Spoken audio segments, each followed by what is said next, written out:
Your brain is like a supercomputer and your self-talk is a program it will run. So if you tell yourself you're not good at remembering names, you will not remember the name of the next person you meet because you program your supercomputer not to. And I always tell people that your self-talk is important and it is the program that we will run. And I always tell people to keep it positive, keep it empowering, because your mind is always eavesdropping on your self-talk, right? And you have to be careful what you say to yourself because it's this unconscious command. So I would be very careful, like when I get nervous or I feel like I think some of the most successful people live at the edge of their limits, you know, and they play there also as well. And so whenever I feel in my nervous system, I feel like I can't do it, then I feel like I really must do it because I feel like how we do anything is how we do everything. Knowledge is power, then learning is your superpower.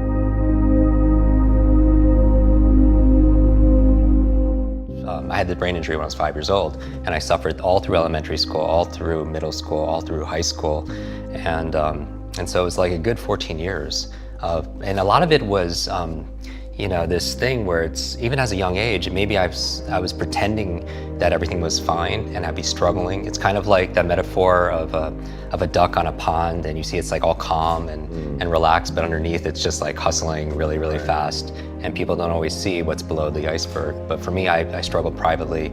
And my parents, because I grew up with these challenges and I didn't have a lot of people to talk to, because when you feel like you're broken, you don't connect with a lot of people. So on top of everything, I was also painfully shy. I was introverted, but I was also shy and very reserved. And I would always sit in the corner. And honestly, I've never talked about this publicly, but I ask everybody, you know, what their superpower is. And I feel like that my superpower growing up as an insecure kid who felt like he was broken and taught that by adults, that my superpower was being invisible. Whoa. Like I didn't want to be seen. I mean, I ultimately did want to be seen and I want to be heard like most of us and accepted and acknowledged, but I didn't want the spotlight. Like I would do, for example, my parents instilled like this work ethic about working hard. And so I would do a book report, and even though it was more difficult for me, and to the point where I'd be like, okay, I have it, I was done. But if a teacher asked me in high school to present it in front of a class, I would actually lie and say I didn't do it. Wow. And I would take a 0, and because I was so terrified of being in front of a group of people, and I would throw it out on the way out of class.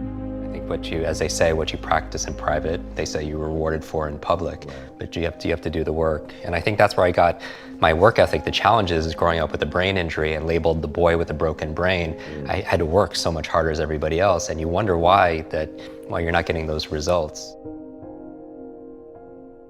So I think having a powerful mindset, being unstoppable, or just having the ability to go and succeed, whatever success is for you, you have to be growing, because if you're not growing, then you're backsliding, right? But you also need a level of grit, and I think grit, just like growth, is a muscle. It's something that you need to sharpen through challenge, because through the challenge you get all the change that comes from it. I would say that if I'm effective having an impact on stage, and we all have a stage of our life, whether it's on a physical stage or, you know, just going through our day, right, that I challenge my grit and my ability to persist. Because motive matters, right? And what drives us. I always tell people that there's this success formula. I subscribe to it. I call it HCube, that it goes from your head to your heart to your hands. Especially in the personal development space, or what they teach you about goal setting. You could affirm things in your head, or think things in your head, or visualize things in your head. But if you're not acting with your hands, there's something that's missing, right? There's an incongruency there. And what I tell people is, like, you know, check in with the second H, which is your heart, which is the symbol of like emotion, the energy of motion. And so I feel like that's the fuel that fuels the car, that gets you to take action for something. And I do believe what got me through it is figuring out what my why was, right? I don't want people to suffer the way I did. If I can do anything about it, for me, it's like no brain left behind, right? Because I live with that identity for so long. And my message to people, whether it's on stage or on the podcast or anything, is that, you know, we are more than what we're demonstrating, that we've been sold this lie, that people are taught through school. Like when I do these demos and I on stage memorize 100 names and words and numbers forwards and backwards, and it appears effortlessly, I always tell people, I don't do this to impress you, I do this to express to you what's really possible, because the truth is everyone can do this too, and so much more. Apply towards creativity and focus and flow and problem solving and thinking and and really overcoming the biggest challenges of their life and maybe even the world. The challenge is we were taught a lie. We were taught a lie that somehow our intelligence, our potential, our learning, our memory somehow is fixed, our creativity is fixed, our thinking is fixed like our shoe size. And what we've discovered, as you know, more about brain science, in the past 2 decades, we've discovered more than the previous 2,000 years. And what we know is that we're grossly underestimating our own capacity to be able to grow, to be able to contribute, to improve our intelligence and our influence and our impact. And I want to kind of pull the veil behind and just say, hey, this is about transcending. This is about ending the trance that we're not good enough, that we're not smart enough, that we're not this genius, and telling the truth. And the truth is, we're faster and we're smarter than we think. And not just to be able to memorize things, but be able to really solve significant challenges. And maybe that these challenges that we're going through are the lessons that we need to learn the most. And then some people who learn those lessons feel compelled to be able to share that voice with other people. So it's not just one candle, we just can set things ablaze. My platform is education. And I feel like that growing up, if anyone who's watching this feels like they're overloaded, overwhelmed, and they can't keep up, I always tell people that I don't think it's completely their fault. It's just we all grew up with a 20th century education that prepared us for a 20th century world, which at the turn of the century was working in factories and farms and assembly line. And our education system was mirrored to that. It was assembly line, one size fits all, cookie cutter approach towards education, teaching us things about what to learn, math, history, science, Spanish, but all things we could find online nowadays, right? So what do you need to be able to regurgitate that information for? But it was about what to learn, but not how to learn. And how to think for yourself, how to solve problems, how to be creative, all the things that you can't outsource to like automated or technology, or you can't outsource to Asia. Our value in this world is really our creativity, right? Because that's not something that's easily outsourced. Our ability to create value, be creators, take our vision and turn them into reality, take the invisible and make it visible. But where are the classes on that, right? On how to be able to live your best version of yourself. But I love this because right now classrooms, they don't have 4 walls. I mean, how many people are watching this from how many different countries right now?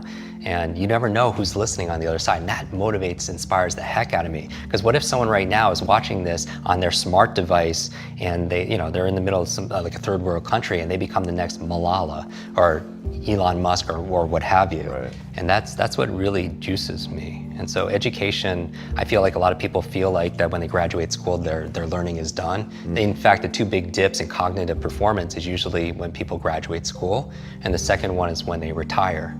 Like when I'm thinking about when I want to transform or transcend or make a real positive change, I'm looking at all the other areas of ourself. So I'm looking at, for example, our environment. Are people setting up their environment to win? So change doesn't just happen at this level of behavior, but what you have to change the environment. So for example, if you want to stop eating a certain food, it helps to be able to have not have that food in your home, right? So you change the environment. If you want to read more, it helps to help set up your environment where you have the books readily available, where you're going to read it because they perform. How I approach habit change is this area of motivation and this trigger, right? You want to trigger it to help remind you to do the behavior, right? So are you setting up the environment in a way that triggers the behavior that you want? But not only the environment is like the when and the where, but it's also the behavior is also the capabilities, because a lot of people want to change a behavior, but they're not training in the abilities. It's exercise when we talk about self-awareness being a superpower, really knowing who we think we are, because if we don't believe that we're a public speaker or we're a great parent or we're a great learner or genius, then we'll never be able to reach our full potential, because that will always be the ceiling that we bump up against. There's certain times of the day it's better to work out. There's better times of the day to be able to make love. There are better times of the day to be able to read, to check email, to ask for a raise. So I would think about like if geniuses find their element, their sweet spot, and they set up their routines and their rituals throughout the day to be able to align with their time when they're most productive, right? If they not have a lot of energy in the morning, working out is probably not as good as doing it some other time. So the when and the where, and setting up your environment for success, because all your triggers are there that allow them. So I think geniuses set themselves up. So for example, they have their laptop, but they only use their laptop for work, and it's anchored, that's part of their environment, it's anchored to get them into flow states to be able to write or be productive. They don't use their laptop to binge on Netflix, right? They have an iPad that they use when they do that because that's the state that they want to anchor for that, and they don't use that iPad to do work. And so my thing when it comes to success rituals and high performance and making an impact is that we all have that sovereignty, we all have that power. And whenever we put it out there and give it out to somebody else, like we're a thermometer, right? The metaphor I always talk about, it's like we're either thermometers or we're thermostats. And a thermometer, you think about the functionality of it, it just reflects what the environment is giving it, right? It just reflects the temperature and stuff. But a thermostat is different. It sets a standard, it sets a goal, it sets a vision, and the environment changes along with it. And I feel like our happiness, our joy, our level of fulfillment, our success is all dependent on where we put the locus of control. And I feel like we have more power than we realize in these cases. And it's hard because we have to fight media, we have to fight marketing that's always telling us about all the things that are going on in the world. But we live in an abundant universe, right? I mean, we talk about the matrix, which pill people are gonna take. And that determines everything. And every single morning, you determine what color pill you're gonna take. I watch and I listen to your show and maybe a handful of things I read each day because I need to keep it positive. I want hope and I'm looking for help. I'm looking for inspiration and also instruction.